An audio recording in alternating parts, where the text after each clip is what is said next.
Hi friends, आज आलं होतं माझं पार्सल. पण ना त्या अगोदर ना इकडं ना मी आधीसाठी ना पोहे करायला घेतले होते. तो झोपला आहे तोपर्यंत म्हटलं आपण ना इथं करून घेऊया, म्हणजे ना उठल्यानंतर ना तो लगेच खाईल. तर हा उठल्यानंतर बघा ह्याचे नखरं मी व्हिडिओ काढते ना म्हणून असा ना पाठीमागं ना असं येत होता. इकडे ना प्लेटमध्ये त्याला असे मस्त असे पोहे घेतले होते आणि ना इकडे त्याला चारा घेतले. तर बघा त्याला ना पोहे खायचे नव्हते ना, त्याला ना चॉकलेट पाहिजे होती.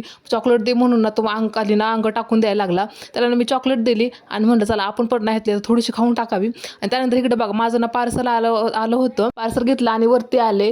मला ना खूप दिवसापासून ना हे मागवायचं होतं. मागेल म्हणून पण राहून जायचं. आता मेला म्हणलं श्रावण पण चालू झालाय, म्हणलं आता आपण मागवूया.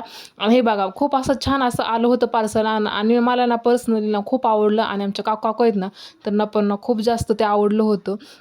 कारण ना त्याची ना फिनिशिंग वगैरे आहे ना तर खूपच छान होते ना. असं दिसायला तो असा हातामध्ये ना खूप असा हलका लागत होता. पण ना तो याची फिनिशिंग ना खूपच छान होती. खूप जास्त आवडला आम्हाला. तुम्हाला कसा वाटलं ते मला नक्की सांगा. त्यात इकडे काकूने ना अनारसे बनवले होते. मी कारण आधीचं खाल्ला म्हणून ना तो कसा रडत होता. त्यानंतर ना मला काकूने अजून एक आणून दिला आणि मी नाही तर खाल्लं. तर खूप छान असे कुरकुरीत असे झाले होते अनारसे. चला आपण पण भेटूया उद्याच्या ब्लॉगमध्ये. माझ्या चॅनलला सबस्क्राईब केलं नसेल तर सबस्क्राईब नक्की करून ठेवा, म्हणजे तुम्हाला माझे पुढचे पण ना ब्लॉग दिसतील. चला भेटूया नंतर. बाय.